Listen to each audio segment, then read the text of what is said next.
selamat pagi anak-anakku sekalian. Terima kasih semuanya. Anak-anak kalian semua sudah mengumpulkan tugas dari Pak Willy. Kemarin yang pertama Pak Willy suruh membaca, kemudian menulis ide pokok dalam bacaan. Bacaan kemarin yang berjudul bagaimana jagung berkembang biak. Nah, setelah Pak Willy amati dan Pak Willy lihat satu persatu tugas dari kalian, ada beberapa anak yang sudah benar bisa menentukan ide pokok, tapi ada beberapa yang kurang tepat. Karena apa? Ide pokok itu sebenarnya adalah inti dari setiap paragraf. Nah, kalian dulu pernah diajarkan mengenai kalimat utama dalam satu paragraf. Kalimat utama dan ide pokok itu berbeda. Kalau ide pokok itu adalah inti dari satu kalimat utama. Jadi dalam satu paragraf pasti ada kalimat utamanya. Dicari dulu kalimat utama. Kemudian dalam kalimat utama itu buatlah kesimpulan.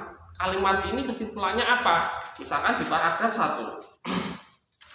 Di paragraf 1 itu ada bacaan seperti jagung merupakan salah satu tanaman yang dijadikan bahan makanan pokok di berbagai tempat juga di Indonesia, contohnya dan seterusnya sampai titik. Nah, dalam paragraf pertama ini kalimat utamanya terletak di awal paragraf. Apa? Jagung merupakan salah satu tanaman yang dijadikan bahan makanan pokok di berbagai tempat juga di Indonesia. Ini adalah kalimat utama, bukan ide pokok.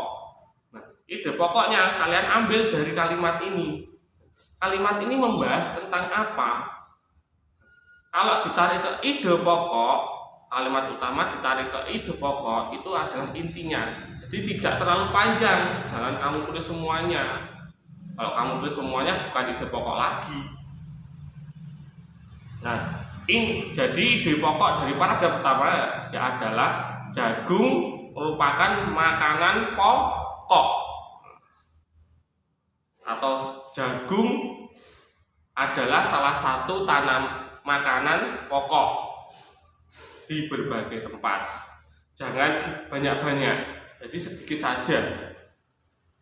Inti, karena ini ada kesimpulan dari paragraf tersebut. Nah, itu sudah paham mengenai kalimat ide pokok dan kalimat utama itu dari Pak Willy. Kemudian yang kedua, kemarin bagian-bagian bunga sudah bagus semuanya, diwarnai. Nah, ada yang belum diwarnai, kemudian Pak Willy menyuruh untuk mewarnai. Bagus, dan kalian sudah bisa menentukan mana putih, mana kelopak bunga, tangkai bunga, dan seterusnya. Dalam pembelajaran yang pertama ini, kemarin ada perkembangbiakan tumbuhan. Di sini dijelaskan perkembangbiakan secara generatif.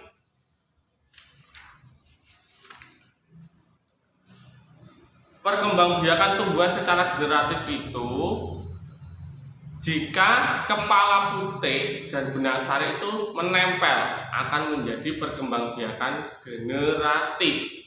Nah, ini hanya terjadi pada tumbuhan yang mempunyai bunga lengkap.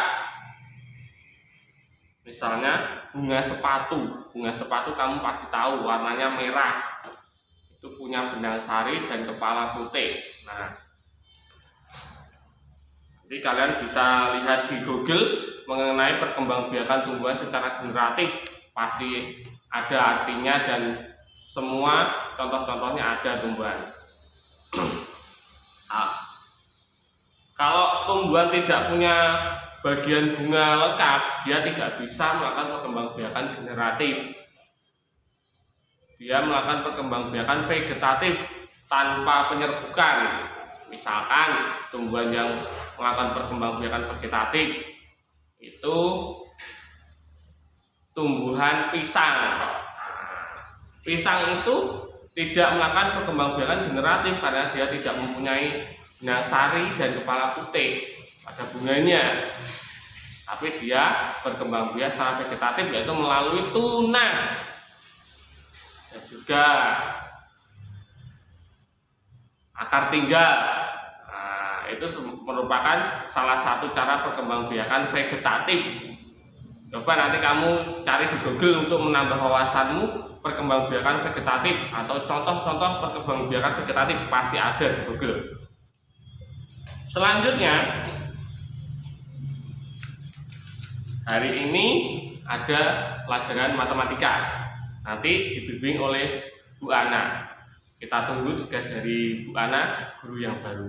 Oke, dari Pak Weli itu saja. Nanti kalau ada tugas, pasti Pak Weli kabari lagi.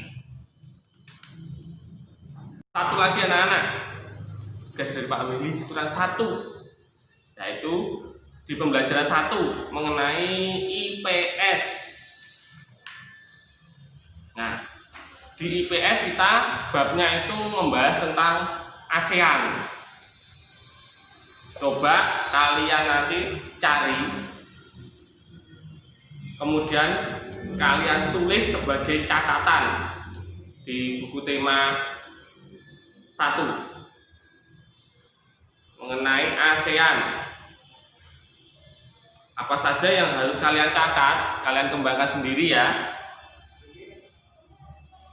Kalian bisa baca di buku tema atau kalian bisa cari di Google. Pokoknya nanti kalian mencatatnya itu harus ada salah satu poinnya ini, beberapa poin yang kalian harus catat penting. Apakah kepanjangan dari ASEAN? Kemudian tujuan ASEAN didirikan itu untuk apa? Setelah itu kalian harus tahu anggota pertama yang mendirikan ASEAN, anggota negara apa saja, dan wakil dari tiap negara itu siapa yang mempunyai ide untuk membentuk ASEAN. Ada 5 wakil negara yang bekerja sama membentuk ASEAN. Salah satunya ada di Indonesia. Indonesia merupakan salah satu negara pendiri ASEAN. Nanti kalian catat, misalkan negara Indonesia, wakilnya siapa, kemudian dan seterusnya, ada 5 loh ya. Setelah itu tahun berapa berdirinya ASEAN, itu sangat penting. Nah, itu saja tugas dari Pak Willy. Kemudian nanti setelah kalian mencatat tentang ASEAN tersebut, kalian bisa memfoto tugas kalian dan kalian rekam suara kalian di HP atau voice note melalui WA. Kalian baca ya, supaya tidak memakai video yang terlalu besar ukurannya, pakai voice note saja. Yang kamu catat tadi apa tentang ASEAN. Nah, kamu bisa cari di Google tentang ASEAN ya. Kalau di buku kurang, Pak, di buku kok hanya ini saja, cari di Google, boleh. Kalian catat hal yang penting yang Pak Willy sebutkan tadi. Kemudian kalau sudah catatamu jadi, kalian baca, kalian rekam melalui voice note, kirim ke Japri Pak Willy. Oke, terima kasih, itu saja dari Pak Willy hari ini. Besok Pak Willy akan koreksi tugas kalian dan Pak Willy akan beri ulasan lagi. Terima kasih, tetap semangat.